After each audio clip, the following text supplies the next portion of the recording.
اگلا سوال ہے، کالجز اور یونیورسٹیز میں اسٹوڈنٹ آرگنائزیشنز پر پابندی کے حوالے سے علی بھائی کا کیا موقف ہے؟ آج کل اس حوالے سے خوب گرما گرمی جاری ہے، آپ کے خیال میں یہ پابندی اٹھنی چاہیے یا نہیں؟ یہ بھی مشکل سوال ہے جی. اس کا ایک پازیٹیو پہلو یہ ہے کہ آپ کو اس وقت جتنے پولیٹیکل لیڈرز ملے ہوئے ہیں اچھے یا برے، وہ انہی اسٹوڈنٹ آرگنائزیشنز میں سے نکل کے اوپر آئے ہوئے ہیں. اس میں تو کوئی شک نہیں ہے. یہ نرسری ہے ہمارے پولیٹیشنز کی. لیکن اس صورت میں جب یہ اسٹوڈنٹ آرگنائزیشن کسی سیاسی جماعت کے ساتھ ڈیورنگ اسٹڈی ایفیلیٹ نہ ہو، مثلا میں آپ کو جماعت اسلامی کی مثال دیتا ہوں. اسلامی جمعیت طلبہ آپ کو پتہ ہے کہ ایک اسٹرانگ اسٹوڈنٹ آرگنائزیشن ہے پورے ملک کے اندر. این ای ڈی میں بھی ان کا ہولڈ تھا کراچی میں، پھر ایم کیو ایم آ گئی. پنجاب یونیورسٹی میں تو صرف جمعیت ہی تھی، آپ سمجھ لیں. انجینئرنگ یونیورسٹی لاہور میں، ٹیکسلا میں ایم ایس ایف بھی اور جمعیت بھی یہ رہے. ان کی ڈکلیئرڈ پالیسی تو یہ ہے کہ جو جمعیت کا رکن ہے نا، وہ کسی پولیٹیکل ایکٹیویٹی میں حصہ نہیں لے گا. جماعت اسلامی کا وہ پولیٹیکل ممبر نہیں ہوگا. اگر اسے جماعت اسلامی جوائن کرنی ہے تو پہلے اسے جمعیت کو ریزائن کرنا پڑے گا. لیکن یہ وضو زیادہ دیر قائم نہیں رہتا، یہ انوالو ہو جاتے ہیں اس طرح کی چیزوں کے اندر. آپ بتائیں پرائم منسٹر عمران خان صاحب اس وقت نئے نئے جب تھے، انہوں نے سیاسی جماعت بنائی 96 میں، تو ان کی خوب پٹائی بھی کی تھی جماعتیوں نے پنجاب یونیورسٹی میں. اس کی ویڈیو بھی رکھی ہوئی ہے، وہی یہودی ایجنٹ اور یہ وہ اس چکر میں پھر یہ والے معاملات بھی شروع ہو جاتے ہیں. سعد رفیق صاحب نے بہت زبردست نپی تلی تقریر کی ہے ہماری پارلیمنٹ پہ. باقی تو ماشاءاللہ سارے اس رو میں بہ گئے ہیں نا، کیا پیپلز پارٹی، کیا پی ٹی آئی، کیا نون لیگ، سارے کہہ رہے ہیں جی جماعتوں سے بندی اٹھائے، اسٹوڈنٹ آرگنائزیشن ہونی چاہیے. ایک اس بندے نے یہ تقریر کی ہے کہ اسٹوڈنٹ آرگنائزیشن ہو، لیکن یہ نہ دیکھیں، یہ بھی پھر ساتھ دیکھیے گا کہ یہ پابندی اٹھانے سے کہیں پھر اسٹوڈنٹس کی لڑائیاں پولیٹیکل ایفیلیشن پولیٹیکل جماعتوں کی بنیاد پہ نہ ہو. تو ہوتا ہی ایسے ہی ہے. ایم ایس ایف کیا ہے؟ مسلم لیگ کی مسلم اسٹوڈنٹ فیڈریشن. تحریک انصاف والوں نے آئی ایس ایف بنائی ہوئی ہے. اس طریقے سے جماعت اسلامی والوں نے اسلامی جمعیت طلبہ بنائی ہوئی ہے. تو پولیٹیکل ونگز تو خود بخود بن جاتے ہیں اور پھر ماشاءاللہ اسلحہ بھی آ جاتا ہے. الٹیمیٹلی ہم نے یہ دیکھا کہ پاکستان کے ماحول کے اندر ان چیزوں کا ہمیں فائدہ تو بہت کم ہوا ہے، نقصان زیادہ ہوا ہے. میں خود اس چیز کو سفر کر چکا ہوں. ہم جب انجینئرنگ یونیورسٹی میں پڑھتے تھے تو ہماری یونیورسٹی میں میرے جانے سے پہلے، میں تو 95 میں ایڈمٹ ہوا تھا، وہاں پہ ایڈمیشن میرا ہوا تھا، تو 91 میں وہاں پہ 2 ایم ایس ایف کے لڑکے اسلامی جمعیت طلبہ والوں نے قتل کیے تھے، 3. اور اس کی وجہ سے پھر جمعیت وہاں سے ختم ہو گئی اور پھر ایم ایس ایف والے منظر عام پہ آ گئے. اور پھر جب آپ کو پتہ ہے بے نظیر کی حکومت آئی تو 96 میں بے نظیر کی حکومت عروج کے اوپر تھی، تو وہ ایم ایس ایف کو مار کے پی ایس ایف بن گئی. وہی ان میں سے کئی لوگ پی ایس ایف میں چلے گئے اور میں نے یہ پھینٹیاں لگتے ہوئے خود دیکھی ہیں. اچھا 97 میں جب وہ جیت گیا انتخاب نواز شریف صاحب، تو چونکہ مسلم لیگ کی حکومت آ گئی تو وہ جو پی ایس ایف والے تھے ان کی پھینٹی لگتے ہوئے پھر میں نے دیکھی ایم ایس ایف کے ہاتھوں، اور یہ سارا تماشا لگا رہا.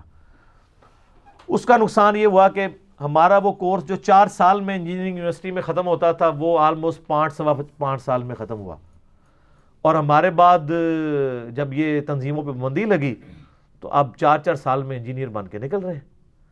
تو اوورآل تو ہم نے دیکھا ہے کہ ان چیزوں کے نقصان زیادہ ہوئے ہیں کیونکہ پولیٹیکل ایفیلیشن ہو جاتی ہے. اسٹوڈنٹ آرگنائزیشنز کو بنائیں، میں اس حق میں ہوں، لیکن لسانی بنیادوں پہ، سیاسی بنیادوں پہ نہ ہو. اور یہ نام بھی ختم کرے، اسلامی جمعیت طلبہ یا I S F, M S F, یہ تو ناموں میں ہی یہ بریلوی دیوبندی اہل حدیث ہی بن جاتا ہے نا، نام ہی ہے نا، ظاہر ہے وہ اٹیچڈ ہیں ان کے ساتھ. اس کی بجائے آرگنائزیشنز جو ہیں وہ اسٹوڈنٹ کی ویلفیئر کے پوائنٹ آف ویو سے ہوں. کیونکہ یہ بات بھی اپنی جگہ حقیقت ہے کہ یونیورسٹیز میں جو ملازمین ہیں وہ بھی فل بدماش بنے ہوئے ہیں. اسٹوڈنٹس اپنے جائز حق بھی ان سے نہیں لے پاتے. ایک ہاسٹل میں 5 سال میں نے گزارے ہیں، مجھے پتا ہے ہاسٹل کی زندگی میں کیا مشکلات آتی ہیں. ہاسٹل کا ایک وارڈن ہوتا ہے جو گورنمنٹ کی طرف سے گورنمنٹ سرونٹ ہوتا ہے، ملازم ہوتا ہے، لیکن وہ سمجھتا ہے میں مالک ہوں اس ہاسٹل کا، سرونٹ ہے، نوکر ہے گورنمنٹ کا، ہمارا نہیں، گورنمنٹ کا. جس کی وہ تنخواہ لے رہا ہے کہ اگر کہیں پہ کوئی واش روم خراب ہے, کہیں پہ لوٹا نہیں ہے, پانی نہیں ہے, تو اس کو ارینج کرے, گیزر خراب ہے سردیوں میں گیزر کو ارینج کرے. ان کو جا کے کوئی شکایت کرتا تھا تو وہ آگے کتے کی طرح پڑتے تھے.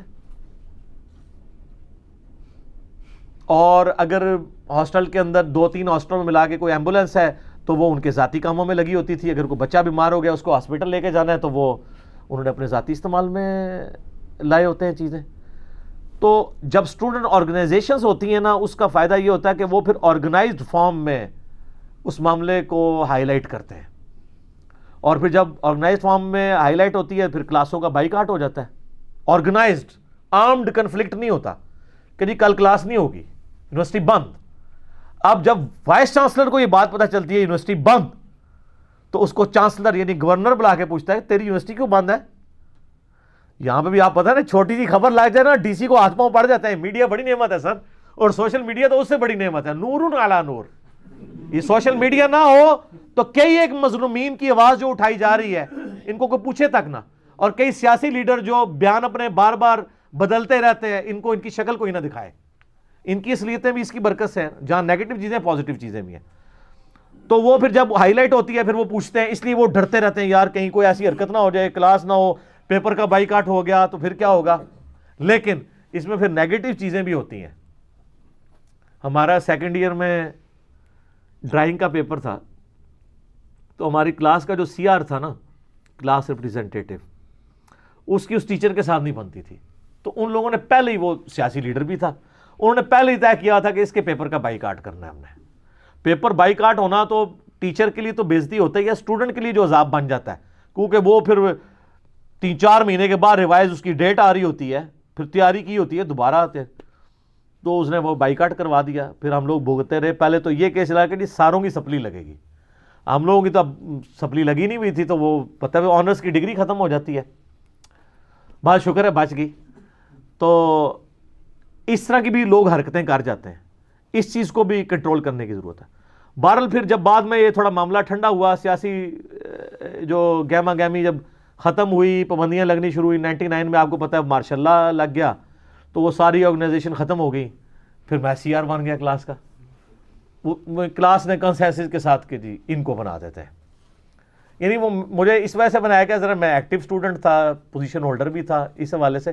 باقی سیاسی میری کوئی ایفیلیشن نہیں تھی, چونکہ سیاسی جماعتوں میں بندی لگی تو اس کی وجہ سے سی آر بن گئے. تو سی آر وہ بندہ ہونا چاہیے جس, ہوتا ہی ہے کہ آپ سی آر دیکھیں گے وہ جس کی 5-5 سپلیاں ہوتی ہیں, جس کو کلاس کے ساتھ کوئی غرض نہیں ہوتی ہے, وہ کلاس میں سگریٹ پینے کے لیے یا وہ آوارہ گردی کرنے کے لیے آتے ہیں.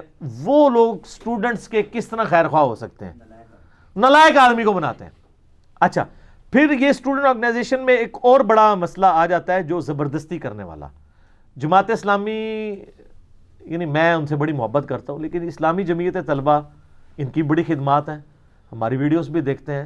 یہ ان کی جو میرے ساتھ عقیدت محبت وہ اپنی جگہ, لیکن یہ بھی ایک حقیقت ہے کہ یہ لوگ بھی ڈنڈے کے زور پہ برائی کو روکنے کی کوشش کرتے ہیں.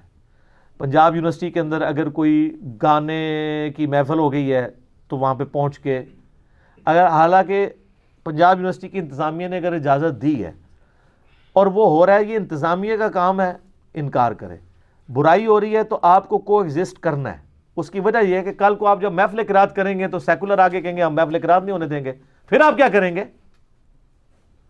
تو اس معاملے کو سمجھیں. باقی اسلامی تشخص آئین پاکستان بالکل ٹھیک ہے, لیکن اس کے لیے پھر آئینی راستہ اختیار کیا جائے.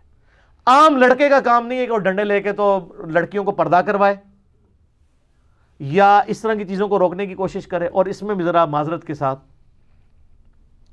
یہ بعض لوگوں کو دین سکھانے کا اتنا جنون ہوتا ہے کہ اسکول یا کالج یا یونیورسٹی میں پروفیسر تو میتھمیٹکس کے ہوتے ہیں, لیکن آدھی کلاس دینیات کی وہ پڑھا رہے ہوتے ہیں, کیونکہ وہ خود مذہبی ہوتے ہیں.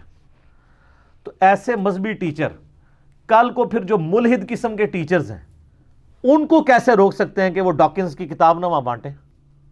یہاں میں آگے لوگ کہتے ہیں جی وہ انگلش کا پروفیسر ہے, جی انگریزی پڑھاتا ہے, نال ڈاکنز کی کتاب بھی دینا ہے, دا گاڈ ڈیلوژن. تو تواڈے جڑے میتھ دا مولوی ٹیچر ہے وہ بھی میتھ دے نال اسلامیات پڑھا رہا ہوندا ہے. اسلامیات صرف اسلامیات کے ٹیچر کو پڑھانے دیں. نہ یہ انگریزی والے ٹیچر کا کام ہے کہ وہ ڈاکنز کی کتاب دے, نہ یہ میتھ کے ٹیچر کا کام ہے کہ کوئی مذہبی لیکچر وہاں دینا شروع کر دے. اس طرح یہ وہی چیز ہے جو ہم اپنے بڑوں کو بھی سمجھا رہے ہوتے ہیں کہ فوج اپنا کام کرے، پولیٹیشنز اپنا کام کریں، علماء اپنا کام کرے، بیوروکریسی اپنا کام کرے، اور سب سے بڑھ کے جوڈیشری بھی اپنا کام کرے. ٹھیک ہے، باقی انشاءاللہ تعالیٰ اگلی دفعہ کریں گے. ٹھیک ہے جی، اللہ تعالیٰ سے دعا ہے جو حق بات میں نے کہی اللہ تعالیٰ ہمارے دلوں میں راسخ فرمائے. اگر جس بات میں میرے منہ سے کوئی غلط بات نکل گئی اللہ تعالیٰ ہمارے دلوں سے معاف کر دے. ہمیں کتاب و سنت کی تعلیمات پر عمل کر کے دوسرے بھائیوں تک پہنچانے کی توفیق عطا فرمائے. سبحانک اللہم و بحمدک، اشہد ان لا الہ الا انت، استغفرک و اتوب الیک، وما علینا الا البلاغ المبین. جزاک اللہ خیر. جزاکم اللہ خیرا.